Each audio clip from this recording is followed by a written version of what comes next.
And joining us now for more, Harvard astrophysicist Dr. Avi Loeb. Great to have you back, Dr. Loeb.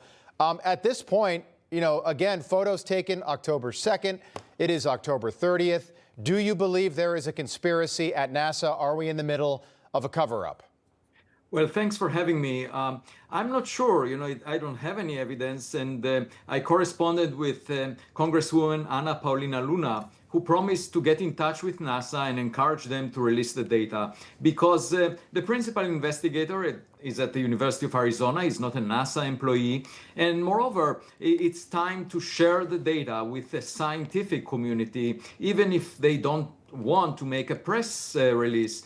That it has nothing to do with communicating it to the media. It has to do with scientific practice, allowing us to plan the observations ahead according to what we already know. And, yesterday was a special day. That was the day when 3I Atlas came closest to the sun. We cannot observe it from Earth because the sun is between us and this object. However, there are several instruments that were able to observe it that are looking at the sun, and some of them are satellites. And as of this morning, we have a report that the object got much brighter than expected, much brighter than any previous comet from the solar system did as it approached the sun, perihelion, so to speak. And moreover, the color of the object is bluer than the sun, and that's very surprising, because usually when there is dust around an object, it should make it red. And we expect the surface temperature of the object to be an order of magnitude lower than the surface temperature of the sun, which is 5,800 degrees above absolute zero. So the object should be much cooler than the sun, therefore redder than the sun. Nevertheless, the data shows that it's bluer than the sun, meaning a very high temperature, perhaps a power supply that exceeds what we expect, or some physics that we don't fully understand. Why would it be bluer than the sun? So you're saying this object, 3I Atlas, what the rest of the scientific community, the establishment claims is a comet, reemerged on the other side of the sun, and its color has changed. It did not break up when it traveled behind the sun. The sun's heat did not impact it in that way. Do we know if it's made any sort of turn toward planet Earth, or is it still on its original trajectory?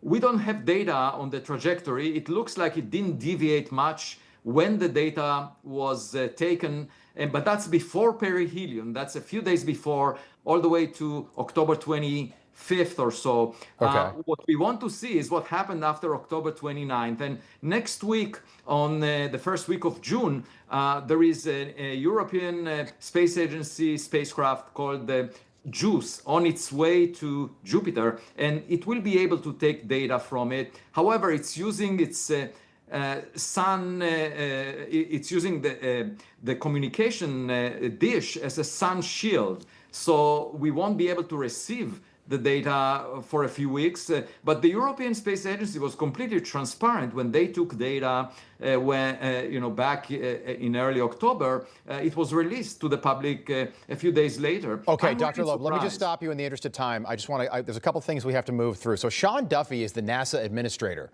Sean Duffy's been on this program several times. Why can't we just reach out to Sean Duffy and get him to release the photos that were taken from Mars back on October 2nd? Those beautiful 30 megapixel crystal clear photos of whatever this thing is. I just want to go back to that. I know you're a man of science, but Dr. Loeb, I ask you this every time. This is not normal that these photos have not been released, even to people like you in the scientific community. That is not normal. Yeah, in fact, this is exactly the comment that Joe Rogan made on my appearance in his podcast a couple of days ago. You can check it out. He said you should reach to Sean Duffy, and I'm doing my best with the help of Representative Luna, and hopefully we'll get it out. This is not good scientific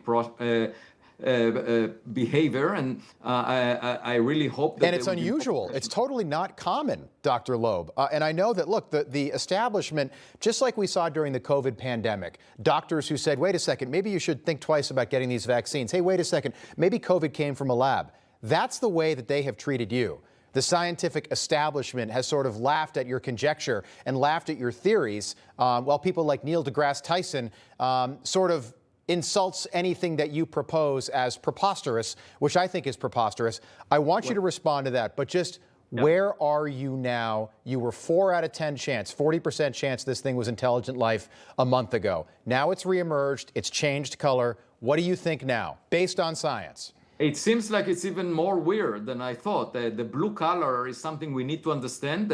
Haven't had time to figure out the physics behind it. One comment about Neil deGrasse Tyson: he's not a practicing scientist. He's a commentator, an influencer. And think about the analogy with playing soccer. There are people watching the game and they can comment, but they cannot score a goal. He is not the kind of person that would tell you. You're down on the field really still playing. You're publishing work on a weekly, monthly basis. I know that. We read that. I read your Substack. Dr. Loeb, you were 4 out of 10. Has that number moved up? That this thing might be intelligent life and not just a big rock barreling through the solar system?